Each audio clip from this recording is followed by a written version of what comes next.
vim aqui contar para vocês sobre uma leitura que eu tenho feito. Na verdade, é uma releitura. E também dizer que é um dos meus livros favoritos da vida. É também um livro que me tornou, digamos assim, uma leitura, porque foi um dos primeiros livros que eu li que realmente me deixou profundamente impactada. Eu tinha por volta de uns 15 a 16 anos, eu ainda estava na escola, e desde então eu fiz inúmeras releituras ao longo desse tempo. Esse livro é A Hora da Estrela, da Clarice Lispector, e é um livro, digamos assim, ele é pequeno, mas acho que não se trata necessariamente de quantidade de páginas para um livro ser bom. E esse livro, ele é muito curioso porque ele tem uma linguagem, e acho que isso é próprio da Clarice, tem uma linguagem muito cotidiana e uma linguagem também muito simples. Então, desse ponto de vista, é uma leitura, digamos assim, que flui. Mas ao mesmo tempo que ela tem uma linguagem simples, é de uma profundidade impactadora, eu diria. Então, eu sempre vou dizer isso, não é possível ler Clarice e sair impune dessa leitura. Ao ler Clarice, algo se transforma. O mundo se apresenta de outra forma. A gente passa a perceber as coisas com uma outra sensibilidade. E eu acho que é uma leitura de fato que nos sensibiliza para a vida, para a própria existência. A Hora da Estrela é um livro que me tocou muito. E desde então, principalmente quando eu me sinto desumanizada, quando eu sinto que eu preciso entrar em contato com a própria existência, entrar em contato com essa sensibilidade que às vezes o mundo nos tira, eu retorno a ler Clarice. E eu estava há um tempo já sem ler Clarice, eu estava focando em outras leituras e de repente eu senti que já era tempo de voltar a lê-la. E aí eu pensei, por que não também voltar a ler o meu livro favorito? Por que não voltar a ler um livro que me tornou quem hoje eu sou também? Então nesse momento eu estou no começo do livro.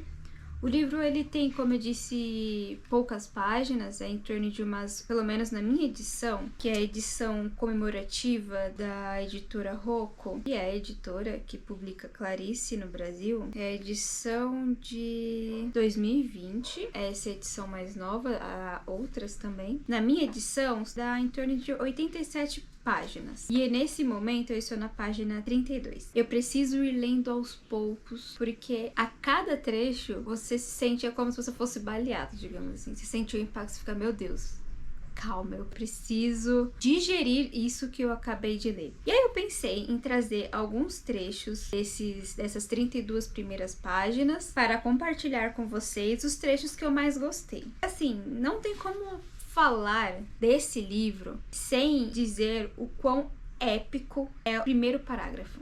Então, começa assim. Tudo no mundo começou com sim. Uma molécula disse sim a outra molécula e nasceu a vida. Então, é assim que começa a leitura. Então, vale lembrar que o estilo de escrita da Clarice é um estilo que começou ali no século XX com escritores como a Virginia Woolf, como James Joyce. E a Clarice é uma dessas escritoras que a grande importância da sua escrita não vai ser se ater aos fatos, mas é uma escrita que vai se preocupar com o mundo interno. Então é como se a gente estivesse ali mergulhando dentro do mundo existencial do personagem, dentro da consciência do personagem. É o que eles vão chamar, os críticos vão chamar de fluxo de consciência. Como se você estivesse dentro da consciência daquele personagem. E no começo desse livro, A Hora da Estrela, teremos um narrador que ele vai apresentando aos poucos a história da grande personagem, que é uma das minhas personagens favoritas da literatura, que se chama Macabeia. E é um livro que vai contar a história de Macabeia, que é a história de uma nordestina que se muda para o Rio de Janeiro. E para tentar descrevê-la, ele vai contando um pouco sobre a história dela. E aí só que ele já diz, pois esta história é quase nada. Que ela era incompetente para a vida, faltava-lhe o jeito de se ajeitar. só vagamente tomava conhecimento da espécie de ausência que tinha em si mesma. E aqui já dá para perceber que a Clarice ela não está preocupada em contar necessariamente os fatos da vida de Macabeia, mas ela está preocupada com a vida existencial de Macabeia. Então era uma moça que não tinha jeito, era uma moça que, ao observar o mundo ao nosso redor, o modo como as pessoas estão acostumadas a viver, o modo como as pessoas estão muito adequadas também ao que se espera que essas pessoas sejam, a Macabeia não. A Macabeia, ela é, como a própria Clarice diz, falta-lhe o jeito de ser, o jeito de se ajeitar-se, porque ela não se adapta a esse mundo. A Macabeia é uma existência estranha aos olhos da nossa sociedade que espera que o ser humano seja algo. Seguindo mais à frente, tem um outro trecho lindíssimo que está na página 18. Eu não poderia deixar de ler esse trecho. Escrevo para não ter nada a fazer no mundo. Sobrei e não há lugar para mim na terra dos homens. Escrevo porque sou um desesperado e estou cansado. Não suporto mais a rotina de me ser, e se não fosse sempre a novidade que é escrever, eu me morreria simbolicamente todos os dias. Mas preparado estou para sair discretamente pela saída da porta dos fundos. Experimentei quase tudo, inclusive a paixão e o seu desespero. E agora só quereria ter o que tivesse sido e não fui. Todo momento da escrita, a Clarice, ela vai nos convidando a se despir de certezas. Como ela menciona aqui, só queria ter o que eu tivesse sido e não fui. Então, é sempre o que não foi, é o que não aconteceu, é o que não é.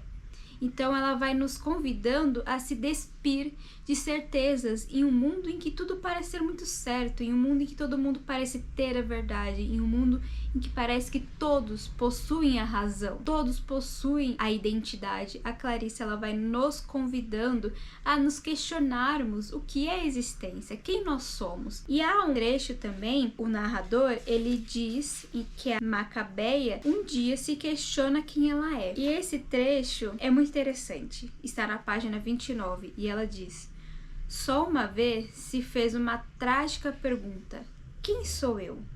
Assustou-se tanto que parou completamente de pensar. Além de a Clarice nos convidar a repensar o modo como nós vivemos e também o modo como a gente se posiciona diante da vida, ela também nos convida para o espanto. Ela também nos convida para sentir a vida. Acho que mais importante do que repensar e pensar, que ainda está numa ordem da lógica, da razão, ela nos convida a sentir a vida e a sentir o seu espanto. Porque quando a Macabeia, de repente, se pergunta quem sou eu, ela se assusta tanto que ela parou de pensar. Quando a gente reflete a própria existência, quando a gente se pergunta, tem essas perguntas complexas, algo acontece. As nossas certezas, as nossas razões, as nossas verdades, elas caem por terra. Então isso é uma das coisas mais fantásticas desse livro. Um outro trecho que eu acho belíssimo também vai nos convidar a pensar sobre a própria vida, a própria existência e também sobre viver de forma adaptada ou de uma forma rígida com as nossas certezas. Está na página 26, o trecho em que ela diz: pois que vida é assim, aperta-se o botão e a vida acende. Só que ela não sabia qual era o botão de acender, nem se dava conta de que vivia numa sociedade técnica, onde ela era um parafuso dispensável. O narrador vai descrevendo a Macabeia, que é uma moça, do nosso ponto de vista, ignorante, que é uma moça que guarda uma inocência. Ela não se dava conta de que numa sociedade como a nossa, extremamente técnica, ela era apenas um parafuso dispensável.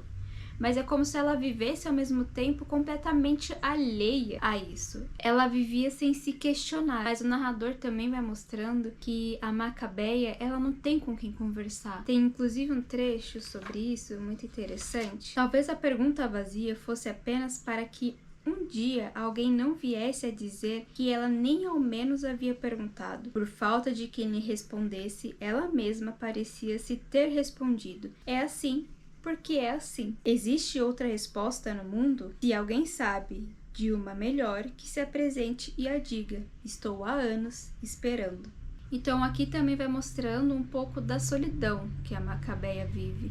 As coisas são assim porque elas são assim, porque não há quem possa ofertar uma outra resposta, porque também não há quem possa ofertar uma outra pergunta. Esses são os primeiros trechos que tocou muito, em que eu gostei muito. E eu acho que essa grande intenção desse vídeo também, mostrar um pouco desse diário de leitura, onde eu possa partilhar com vocês os trechos dessa leitura que para mim é fantástica. Esse livro, A Hora da Estrela, eu considero que não é possível viver uma vida sem ter contato com ela. Existe uma vida antes e depois de ler Clarice e, sobretudo, de ler A Hora da Estrela. Eu vou continuar fazendo essa leitura, espero que vocês tenham gostado dos trechos que eu trouxe e eu voltarei para compartilhar um pouco mais desse diário de leitura. Quem quiser fazer essa leitura comigo e dizer aqui nos comentários como tem sido essa leitura, ou se você já leu e quiser também